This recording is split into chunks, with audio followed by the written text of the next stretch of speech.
Yorker bowled 5 wicket Fahim আশরাফের। দারুণ bowling. এবার তুলেছেন, আবারও আউট হওয়ার সম্ভাবনা। ফিল্ডার আছেন পয়েন্টে, আউট। নবী ছিলেন, আরো একটা র্যাশ শট। রনি ফিরবেন প্যাভিলিয়নে। তিনজন ব্যাটার ইতিমধ্যেই ডাগ আউটে ফিরেছেন এবং তিনজনই বিগ শট খেলতে গিয়ে ব্যাটে বলে কানেক্ট না করতে পেরে। করিডোরটা চমৎকার ছিল ফাহিম আশরাফের, এই একটা করিডোরই তিনি মেনটেন করছেন। Off cutter kind of delivery, পেসটাও কমিয়ে দিয়েছিলেন। রনি তালুকদার রুম পান নাই দেখে সরে এসে তাকে শটটা খেলতে হয়েছে। স্ল্যাশ করেছেন, আউটসাইড এজটা ক্যারি হয়েছে, মোহাম্মদ নবী ক্যাচটাকে ধরেছেন। সবকিছু মিলিয়ে সফল একটা পরিকল্পনার ফসল। That's the difference between pace. আগের দুটা বল 130-এ, গেল বলটা 115-তে। ওই যে 15 কিলোমিটার গতিটা কমিয়েছেন, সে কারণে কিন্তু ব্যাটে বলে কানেকশনটা হয়নি, এজ হয়ে গেছে।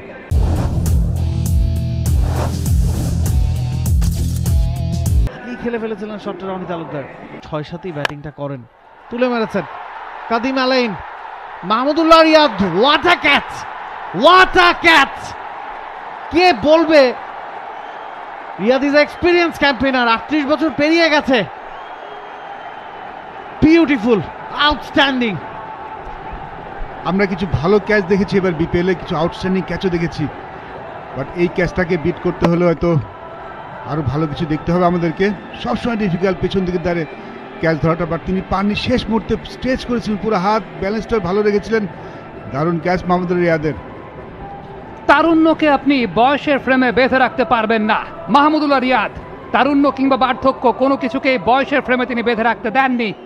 চমৎকার অ্যান্টিসিপেশন, বাদিকে সরে গিয়ে বেশ স্প্রিন্ট দিয়েছেন প্রায় 20 থেকে 22 গজের মতো।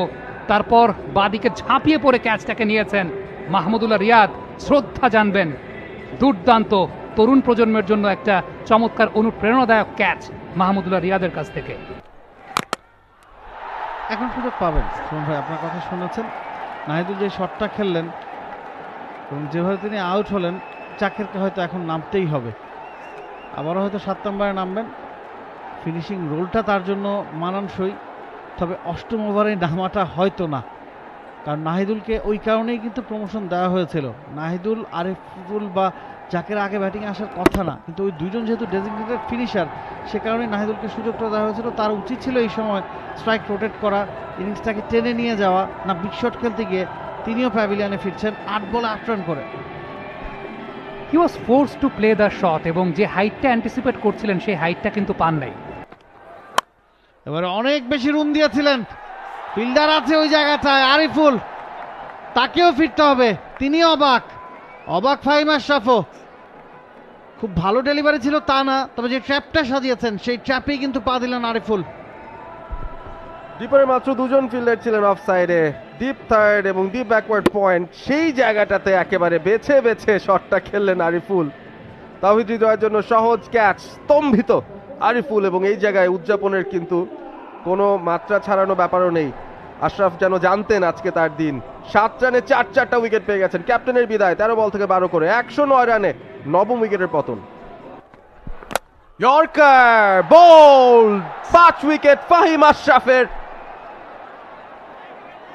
দারুণ বোলিং, প্রাপ্যটুকু পেয়ে গেছেন ফাহিম আশরাফ। 7 রানে 5 উইকেট, এই টুর্নামেন্টের অন্যতম সেরা বোলিং ফিগার। 116তেই অল আউট সিলেট স্ট্রাইকার্স। যোগ্যতর শ্রেয়তর দল হিসেবে ফরচুন বরিশাল তাদের অল আউট করেছে 19 ওভারের ভেতরেই। দারুণ ইয়র্কার, একেবারে ব্যাটে নিচ দিয়ে চলে গেছে। ডিফেন্ড করতে গিয়েও পারেননি সুমন খান। সেরকমই ফর্মে আছেন আসলে ফাহিম আশরাফ। 5টা উইকেট পেয়ে গেলেন শেষ পর্যন্ত।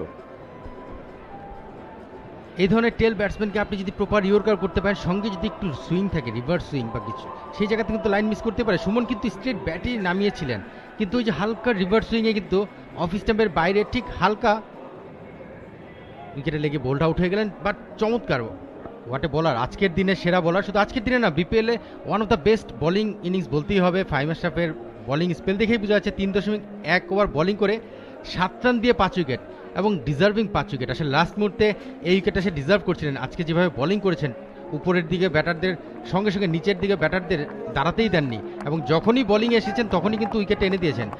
অবশ্যই তামিম তাকে ইউজও করেছেন সেভাবে, যখনই উইকেট দরকার, ব্যাটাররা নতুন এসেছেন বা প্রেশারটা নতুনভাবে ক্রিয়েট করা দরকার, উইকেটটা নেওয়া দরকার, তখনই কিন্তু ফাইভ মাস্টার এসে সেই কাজটা করে দিয়েছেন। বাংলাদেশ প্রিমিয়ার লিগ 2025, 7টি দলের জমজমাট লড়াইয়ে মাতবে পুরো দেশ। দেখতে চোখ রাখুন টি স্পোর্টস নেটওয়ার্কে।